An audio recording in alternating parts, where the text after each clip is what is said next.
Hello and welcome to The Rest is Politics US with me, Anthony Scaramucci. And me, Katty K. So, Katty, what are we going to talk about today? We are going to talk this episode about corruption. We've always said to you that we'll, try and cipher the signal from the noise. And we've both been saying for a couple of weeks to each other in our texts, Anthony, that corruption is something that we should address a bit more in depth. So we're going to talk about that in the first half of this episode. And then the second half, we're actually going to talk about dolls and Barbie, and whether Americans are prepared to sacrifice for the greater cause of having a reformed economy, and the latest on any trade deals or not deals. But the issue of corruption, I think, is worth talking about. I've spoken this week to a couple of constitutional lawyers and a Republican former member of Congress, a Democrat up on the Hill, to try and get a sense of the scale, because it looks to me like this is on a sort of scale that we haven't seen before. Now, American politicians have always been prone to bending the rules throughout history to try and benefit themselves and even benefit their families. And Republicans will point to Hunter Biden. They will point to Nancy Pelosi, who, as you've often said, is the greatest stock picker in American politics. Stories are going all around the conservative media sphere about Mikey Sherrill, who was elected as a congresswoman, who has also apparently done very well in the stock market.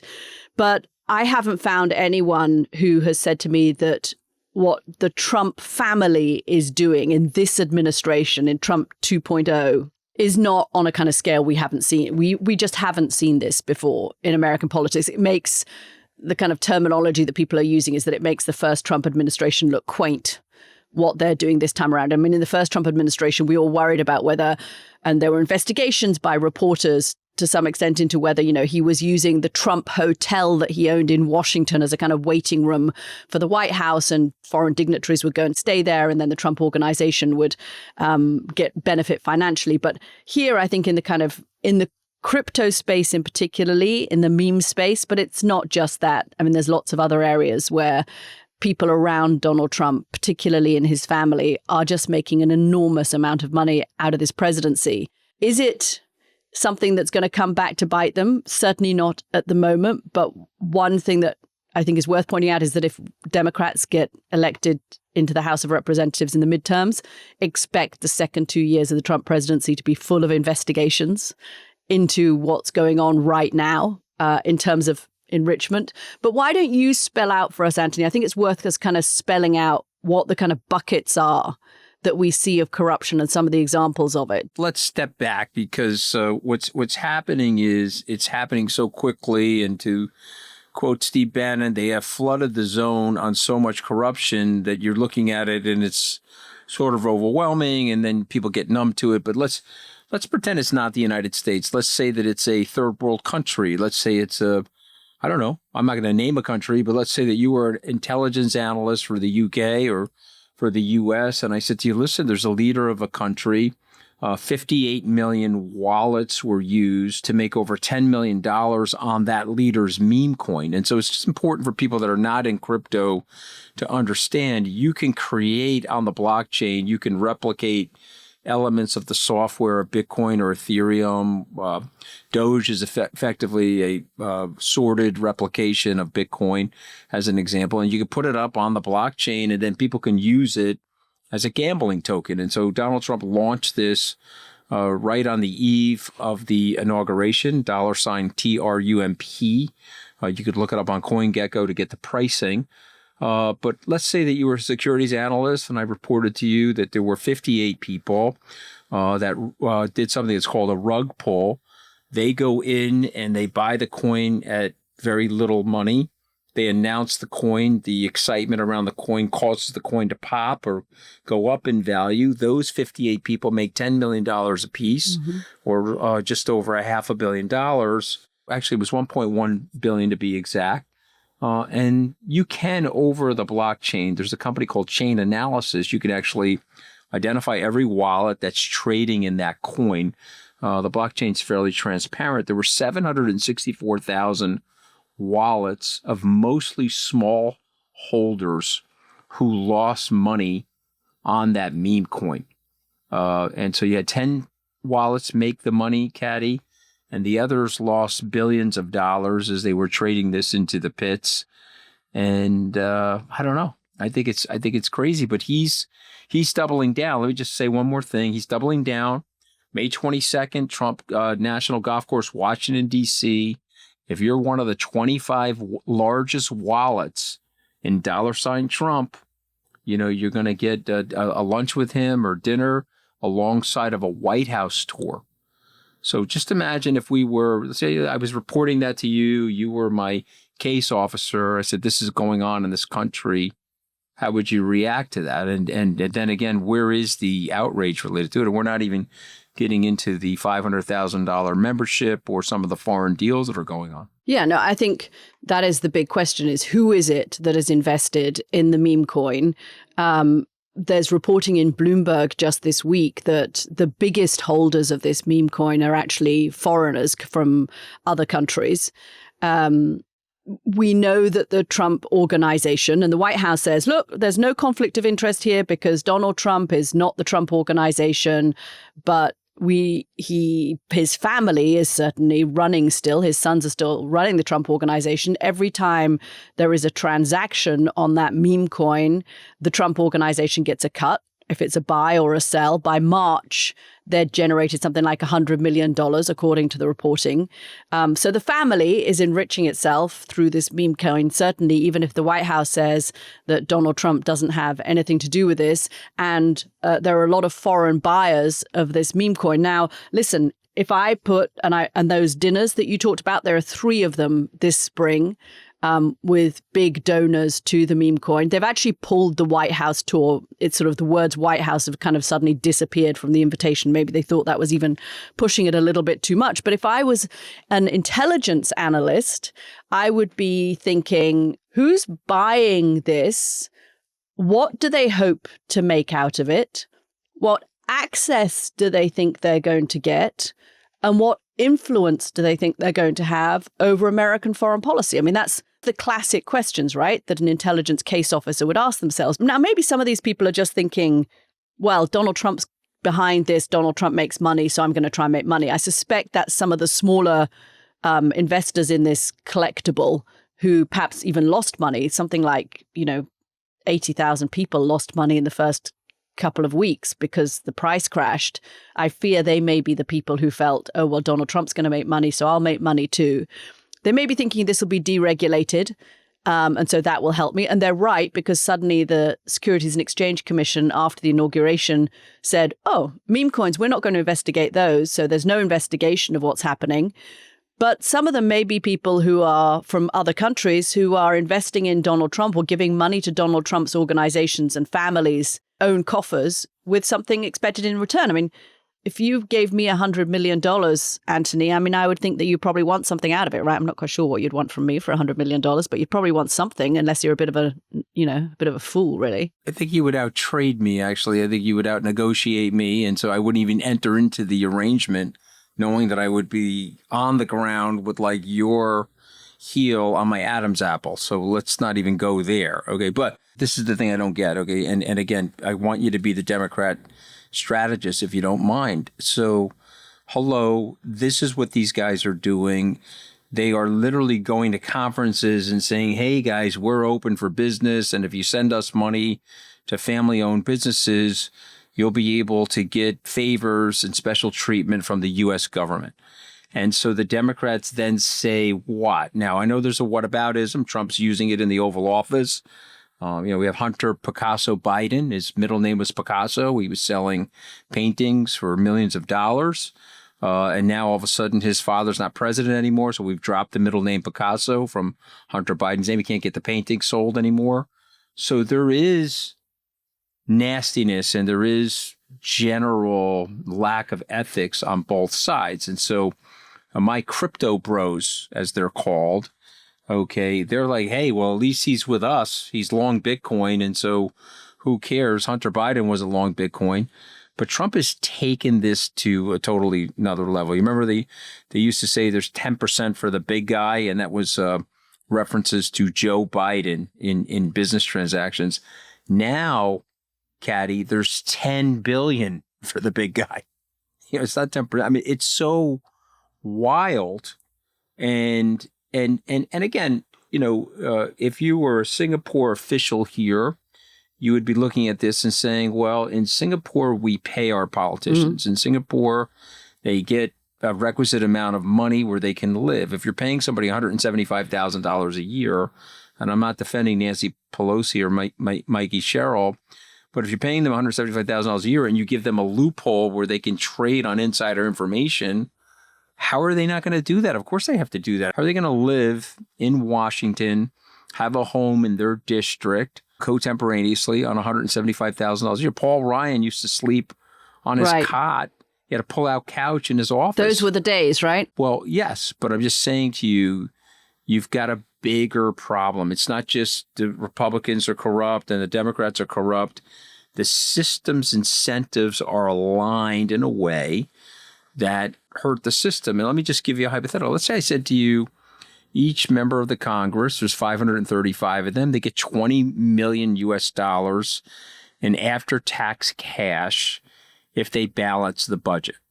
Okay, if you do the math, it's $10.7 billion, which is a rounding error on the budget.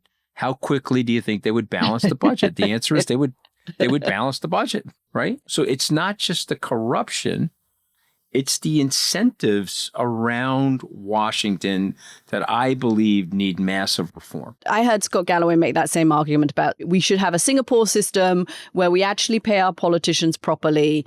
You pay the president and whatever it is. He said, I think it was $5 million a year. You pay members of Congress $1 million a year. And then you have a complete zero tolerance policy when it comes to anything around corruption or conflicts of interest. I don't know if members of Congress would vote for that. Maybe they would. I don't think it's going to happen. I think you're right that there do need to be reforms. I think the concern around what is happening in this administration, and I'm hearing this from conservatives who are saying, listen, Republicans need to be a little concerned, and I think this is perhaps not just on the corruption issue, because whatever is done in this administration, if a Democrat is elected in 2028, is a Democrat going to come in and say, kind of Jimmy Carter style, right, we are going to be purer than driven snow. This is back to the age of, Congress people living simply. We're not going to have any hint of corruption around the White House. Or are they going to come in and kind of up the ante? Now the norms have been slashed.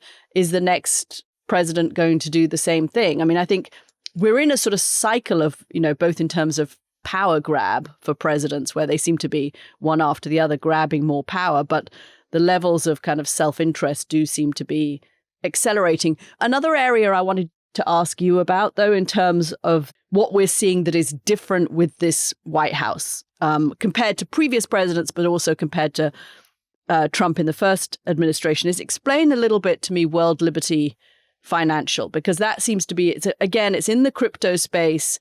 That's why I wanted to talk about this week, because we've seen Eric Trump out in Dubai getting a huge investment, it looks like to me, I don't know how else you describe it, of $2 billion from the United Arab Emirates into this stable coin that World Liberty Financial is going to produce, which, again, some people have said to me, this is an opportunity for massive enrichment on a scale that the Trump family hasn't seen before for the Trump organization. And by the way, second question, if I'm allowed one in the press briefing room right here, do you buy the White House's argument that Donald Trump is not part of the Trump organization and so there is no conflict of interest? And then explain World Liberty Financial.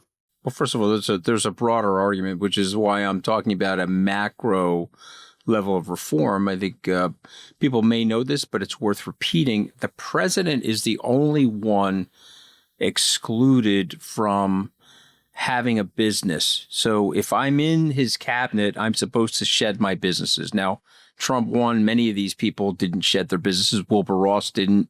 Jared Kushner didn't. But you're supposed to. You go to an ethics lawyer and they say, you're going to go work for the White House. You have to shed your businesses. You have to cleanse yourself of any potential conflict of interest. But the president is carved out of that. It dates back to George Washington.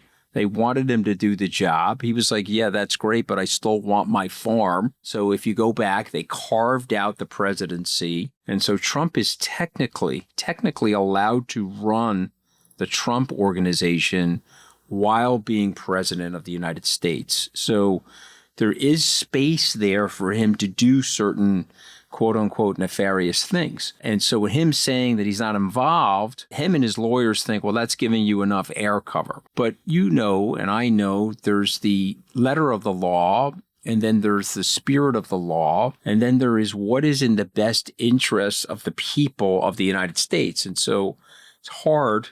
You know, I like Eric Trump. I know Eric Trump. He's always been friendly to me. If I have a crypto conference, I certainly will invite him because he's an important player in the crypto industry. But I would recommend to him, and I would recommend to the Trump people, delineate and explain why this is not hurting the American people and why this is not infringing on the president's decisions as it relates to policy. And if you can't do that, out of respect for the American people and the population, don't do what you guys are doing. Getting $2 billion from Dubai, you would not put in the bracket of being necessarily good for the American people in this context. Well, again, I don't know what the quid pro quo was. Okay, and I'm not. Again, I'm sure they would say there was none.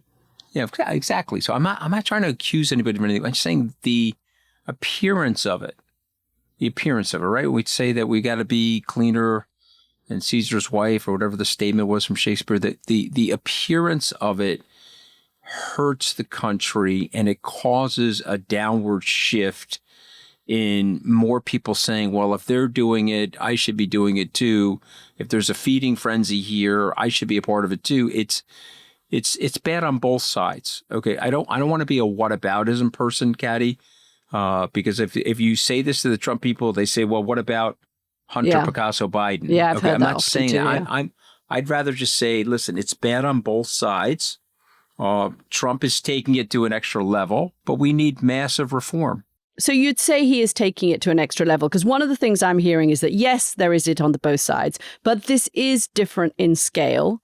And the other thing that is different is the degree to which, since the inauguration, the White House has kind of gutted the investigative capabilities of the Justice Department when it comes to corruption. That basically, whether it's in the SEC or the DOJ, firing the inspectors general, the nonpartisan inspectors general, the people who are meant to be the watchdogs and the units that are meant to be the watchdogs, who are meant to investigate whether there is any impropriety going on, not just from the White House, but from members of Congress and the Senate. As far as I understand it, they've been gutted. So you've got this massive enrichment of the Trump organization and the Trump family happening potentially at the same time that the White House is deciding to have a policy of not really investigating anything around fraud. And I think that is new. One question I had for you, Anthony, I don't know how you feel about this, and I don't know how you would want to answer this, but a couple of people who are involved in the crypto world who I was talking to this week ahead of this show have said to me, look, there is concern amongst people who believe in crypto that what is happening right now is not good for the currency. It's not good in terms of perception, and actually they would like some kind of regulation, and we know that. But just because of what is happening with the Trump family and World Liberty Financial, it looks like the Banking Committee in the Senate may be moving away from enacting some kind of regulation that could be good for the currency, because you've even got a Republican senator from Wyoming who is very pro-Trump saying that this gives her pause. Do you think this is potentially bad for crypto? Here's what I would say, because I'm obviously steeped in the industry, and full disclosure to everybody, I own a lot of Bitcoin for my clients and for myself. And when Trump announced the meme coin and prices were shooting up, I turned to my colleagues in the industry and said, this is going to be very bad for the industry, because what will end up happening is there's 60-year-old plus people in the Congress that will look at this and they're going to get very turned off by it. And it's going to slow down the regulatory train for propitious stablecoin regulation. It's going to slow down the train for money center banks custody things like Bitcoin or not, and what will be the capital requirements for it. And so that's effectively what it's done. You know, Ruben Gallego got a lot of money from Fair Shake, as an example. He said he was pro-Bitcoin, pro-crypto.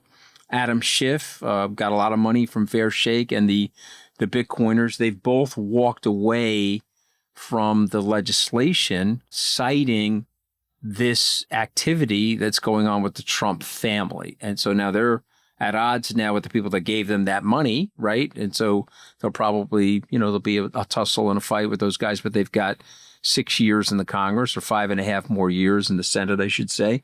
But here's the bigger issue. The bigger issue is, I'm going to channel Trump for a second because I know him and I know the family members. They're going to say, this is totally in our rights to do it.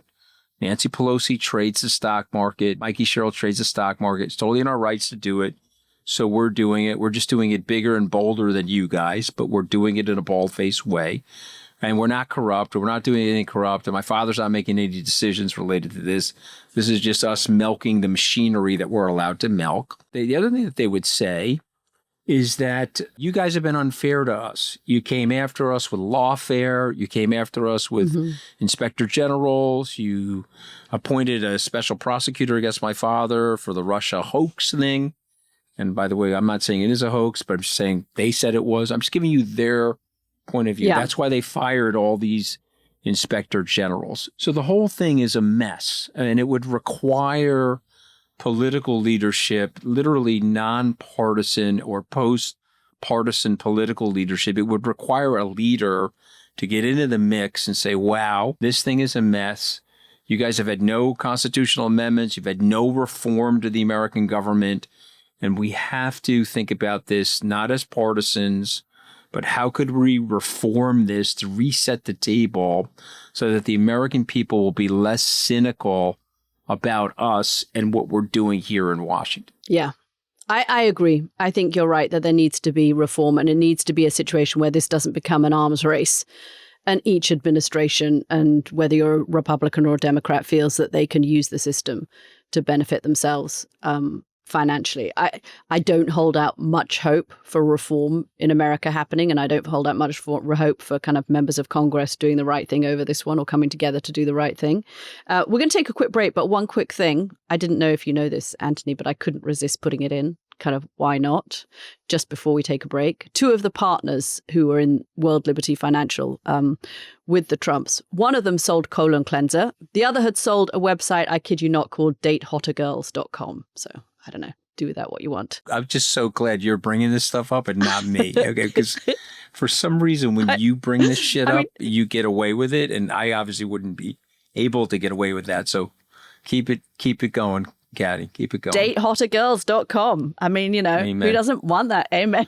Amen. And trust me, there's several of our producers right now that are looking up that URL. They're checking that website right now. They are checking that right now. I won't mention names, Dom, but I'll just let you know that there are some producers that are actually looking that up right now. Yeah. Fiona's trying to make sure he doesn't touch the keyboard. Okay, guys, we're going to take a break and we'll be back to talk about tariffs and trade deals and Barbie dolls.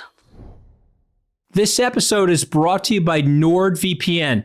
Now, Katty, I would love for you to sell NordVPN to me. I don't need to, because NordVPN kind of sells itself. You are wasted in journalism. You should have been on Wall Street. But I really am not kidding. I do use NordVPN, and it's a no-brainer. It's very easy. You just connect with one click. NordVPN protects your privacy and your privacy and your sensitive data while you're online. It has services in 118 countries, so you can also change your virtual location as easily as Anthony can think of a coffee, and one magically appears in front of him. Yeah, you see that? Made for me this morning, by the way. Okay, listen. Listeners of this show, you can get an exclusive NordVPN deal by going to nordvpn.com/tripus. It's risk-free with Nord's 30-day money-back guarantee. The link is in the episode's description box. We are both users and huge fans. Thank you, NordVPN. We want to tell you about the series that we have been working hard on and have just finished recording, all about Elon Musk, perhaps the most powerful unelected person on the planet. In our new series, which is exclusively for our founding members, we chart Musk's rise from a bullied kid in South Africa to the tech billionaire who has reshaped America's future. So the first episode will be available on Tuesday, the 13th of May, with new episodes dropping every Tuesday. And of course, this is for founding members. That first episode, we're going to be tracing the extraordinary and at times disturbing origin story of Elon Musk. We're asking, how does an emotionally bruised child become one of the most powerful and polarizing figures in global politics? Yeah, we thought this was worth doing, going back in time, because Elon is so impacted by his own background and his psychology that we dive into that fraught family history, his early obsession with video games and strategy, the relentless drive that helped him build and lose control of his first two companies. This is really the making of the tech titan and the beginning of a story that might just explain how one man came to reshape the world that we live in today. All right, so listen, if you're not a founding member, head to therestispoliticsus.com. Okay, I'm going to say it again because Katty's grading my performance here. If you're not a founding member, head to therestispoliticsus.com to sign up and hear the whole series as it drops. If you're not sure about signing up yet, that's fair. I'll be a bit disappointed. Your courageous podcast hosts do have fragile egos. At least one of us does. I'll let you figure out which one. But hey, I get it. So an extra incentive, we're going to give you a taster of the first episode to watch for free. So just go to therestispoliticsus.com/Musk to see it. And that's our pitch for becoming a founding member of the Rest is Politics US. That was 10 out of 10. I mean, possibly actually 15 out of 10, Anthony. That was a brilliant, could have said 100. pitch. Could have said 100. It would have. It's just, I mean, it's funny, isn't it? People, it's just never enough. It's never, ever enough. Katty, I want to flip over from the golden age of corruption to, I'm going to use a great word, the fakakta trade deals. The fakakta trade deals. It's a little bit of Yiddish. Basically means effed up, but it's close enough. And here we are where we actually don't know what's happening. The Trump administration, people there actually don't know what's happening. It was announced last night that the Chinese, and they put out such a communique on their embassy site on X, they basically said that because of the business community globally, their alliances with people globally and U.S. business leaders, they're going to meet with Scott Bessent May 9th to the 12th to discuss trade. But when the president was together with Mark Carney, I do want to talk about Prime Minister Carney as well. He's talking senselessly. I mean, he's there saying we stop the boats with our 145% tariff, and a result of which now we're going to save $1 trillion. He thinks that a trade deficit is a ripoff. But what I want to remind people, if you buy a flat screen from South Korea and you put it on your wall, you have the requisite value from South Korea and you have utility that you're using. Okay. You've got a TV on your wall. I mean, you've got it. Yeah, exactly. And so the fact that the president is saying this stuff and he's saying it unchecked and there's nobody in the room saying, well, Mr. President, that's really not how the economy works. And Prime Minister Carney, you know, I know Mark a long time. I was impressed with his body language. He was so good, by the way. That whole line about, I've been speaking to the owners of Canada and it's not for sale, was such a good line. Well, remember, he worked at Brookfield, right? He was on the board of Brookfield after he left. And so it was a great line to use in the context of real estate and to put Trump off pace there a second, because he looked at him and said, you know, you're a real estate developer and I worked in real estate. There are some buildings that are not for sale. Buckingham Palace, the building we're in, the White House, not for sale. And then he flattered him saying, Buckingham Palace, where you have been, Mr. President. He was good. He did a very artful job, but I have to tell you something because I know his personality. I'm telling you, he walked out of there frustrated. I guarantee it. And Mark, if you're listening, you did a great job. And I'll just let you know, I know you walked out of there frustrated because you're like, how is this possible that I'm talking to somebody who's the leader of the free world and one of the richest economies in the history of the world that is speaking this illogically and this irrationally? Now, I'll say something good about Carney's situation. He's not Trudeau. And so I don't know what it was about Trudeau. Maybe it was the Melania kiss. I don't know if it's the flowing hair that Trudeau has. I think it's the hair. And and Mark, Prime Minister Carney, I'm not saying you're not a good looking dude, but you don't have the flowing Trudeau hair. And, Trump is super jealous of people that have flowing hair. And so whatever it is, Trump has taken it down a notch. So I think it's three things, and then we'll go to trade. Number one, I think he looks at Carney and says, okay, that is a tough SOB. That's a guy that's worked at Brookfield. He's worked with Mike Bloomberg. He ran the Central Bank of England. And this is a tough SOB, and I got to be a little bit less steamrolly with him because he's gonna push back and he's gonna do things in a very smart way. And so there's instinct there on Trump's part. And then the second thing, which I think is also important, is that Carney has a diplomatic sense about him. He's got, I don't know, it's a street smarts related to diplomacy. And I think he handled that situation very well. And then the last thing, of course, which and people on Wall Street know, and I want our viewers and listeners to know, Carney's already done a very good job of reaching out to other international trading partners. Yeah. And to help his provinces sell their goods and services away from the United States. Just want to remind people, we're 26% of the world's output, but that means that there's 3/4 of the world that are opportunities for places like Canada. So anyway, I'm off my soapbox there, but I have to tell you, I was very impressed with that yesterday. Yeah, I think he handled it well.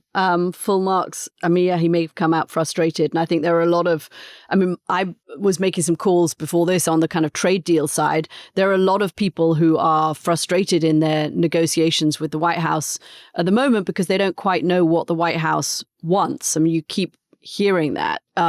One thing that my understanding is there's reporting in the FT this week that Britain may be announcing a trade deal with the US. But speaking to both Brits and European officials, it's pretty clear that other countries are starting to think they have more leverage than America and the White House may have anticipated. And the leverage they have is this, that they realize how much Donald Trump needs to announce these trade deals. And Trump may go on television, as he did this week, saying, we don't need deals. I mean, it's so confusing. He's gone and said, we're about to announce trade deals. Scott Bessent is out there saying, we're about to announce trade deals. And then you got Trump saying, we don't need deals. You all talking about deals. We don't need any deals, actually.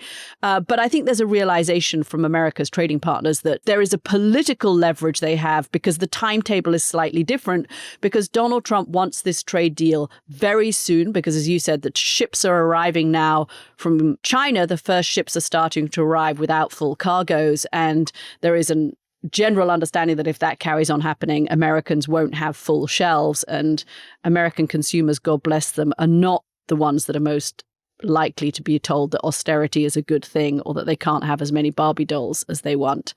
And so the White House is kind of under the gun to get this done. And other countries, from my conversations, are saying, well, yeah, we want a trade deal too, but it has to be the right trade deal for us. We're not just going to sign anything because the White House wants us to sign something fast. And in a way that has slightly shifted the power balance in a way that White House didn't really understand. I don't know. How many Barbie dolls do you want for Christmas, by the way? That's what I was going to get you for Christmas, was a doll. I thought you'd like that. Well, actually, I was going to give you 30 dolls. Because that's clearly what every American wants. Just make sure it's not life-size and everything will be fine. But yeah, I'm not going down that route. We're not going that way. I guess the question I have... This is not datehottergirls.com episode. I guess the question I have is it possible we're sitting here at Christmas and he has literally COVID-19 or Donald Trump 2025, the entire supply chain? And we're all sitting here saying, okay, he ratcheted this up.